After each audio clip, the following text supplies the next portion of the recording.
Okay, so Rem, I want you to start us off with some history on occults because you have one. You have one in particular. Yeah, that I wanted to bring up, and you know what? We're gonna take this up, deconstruct it, and put it down within 5 minutes. But I think we're talking about Zennials, and we're talking about where we fell on the timeline. We sort of experienced all of these, is what makes it interesting. Now, Yeah. this one we're gonna talk about, we were just birthed right after it, but it was relevant to our parents and stuff, and to culture, and that's Jonestown, and the misconception of that place being a cult, and the huge misconception about it being a suicide cult. Oh, Jonestown. That so was it Donald Jones, Daniel Jones? What was his Jonestown was Jim Jones.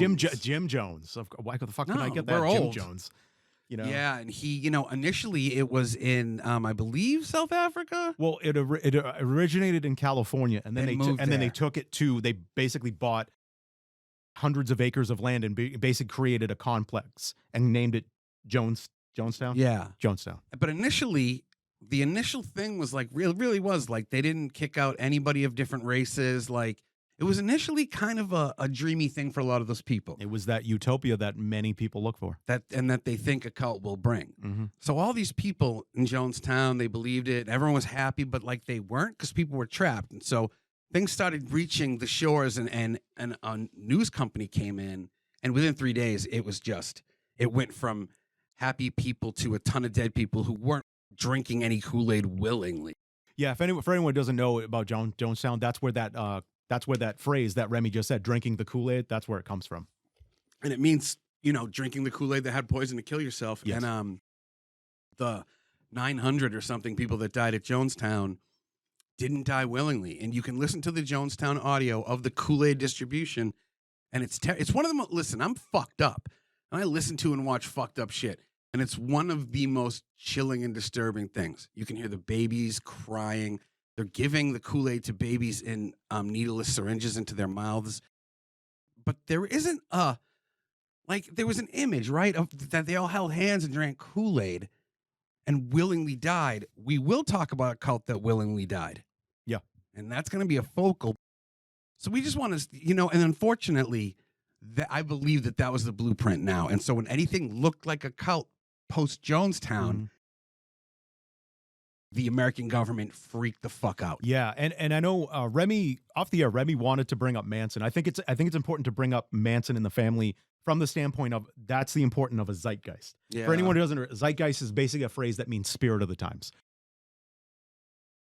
Manson, correct me if I'm wrong, Manson moved out to California. He wanted to be a musician. He was a failed musician. He actually hung out with the Beatles. Beach Boys. The Beach Boys. And he lived with Brian Wilson for a while. Yeah. Yeah. Brian, and shock of all shocks, around the time of his breakdown, right? Yeah, because people were just coming and staying at his house. And Charles Manson was a very charismatic person. And then he, for whatever reason, he had been in and out of jail. He was a radicalized person, and he created the family. Excuse me, that was his cult, the family. They called themselves the family. They basically wanted to create a race war. And that was kind of their thing. Yeah, he didn't implement that at first. He just gave them lots of acid and slowly integrated hate into what was initially planting a loving the seed, thing. and it's very subtle. And at some point, I will go over the psychology of stuff like that cult leaders do. But ultimately, what he did is they went on like an 8-day killing spree. Yeah, and I mean and it's interesting because it's a lot more to the story than people think of just the Sharon Tate thing. Yeah. That's where it kind of culminated, But yeah, that again though, those weren't people. I think the media kind of dubbed them as a cult. They were like 20 greasy people who hung out together and did too many drugs and lost their mind and then perpetrated crimes together. Yeah. But What do they call it? Helter Skelter? Yeah, Helter because that's what Skelter. they wrote in blood. Yeah, That was the Helter connection with the Beatles. Yeah. When you think of, before we get into the specifics, when you think of a charismatic leader, of somebody who can unite people in like a cult, what kind of traits do you think of? I mean, you already gave the big one. It's charisma. I think there has to be a certain force and intensity into the way they portray themselves. Conviction. They have to believe what they're selling.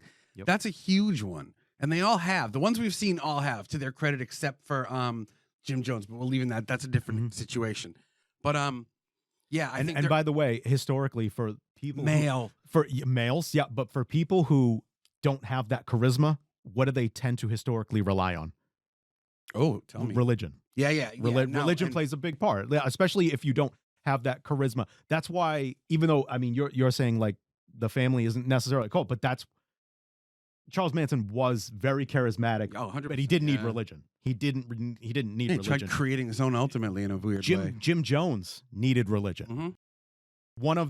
Two of the ones basically we're going to talk about needed religion. Yeah, have a really interesting Faith-based. relationship Yeah. with religion. In my opinion, what makes a good cult leader is somebody with a personality disorder. Oh, no, so a narcissist. And narcissist, whether they have narcissistic personality disorder- sociopath, psychopath. Sociopaths, psychopaths, they have a deficit in empathy. They have a deficit in thinking about things in those terms, and they have a God complex if they're religious, or they just have this elevated sense of self, and it goes to a point where that's what makes them so captivating and charismatic. And that's the thing that is the fish hook for everyone to come in. So let me ask you. You asked me. Let me flip it. What attracts someone to being in a cult? Why?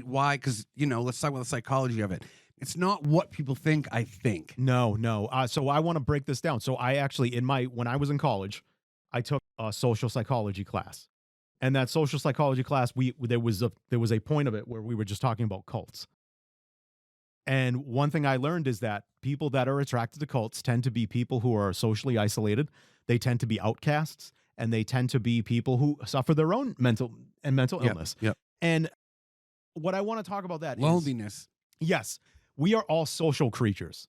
We are all social creatures. Programmed to be. Yes, and we want to connect. And when we feel alienated and isolated, we will find that connection wherever, even if it's good or bad. Yeah, whatever it may be, wherever people will embrace you. And this is the perfect storm that is created for cult leaders, because they see these vulnerable people who are looking for a reason to believe in something, and here steps up somebody who just knows how to manipulate people and do that.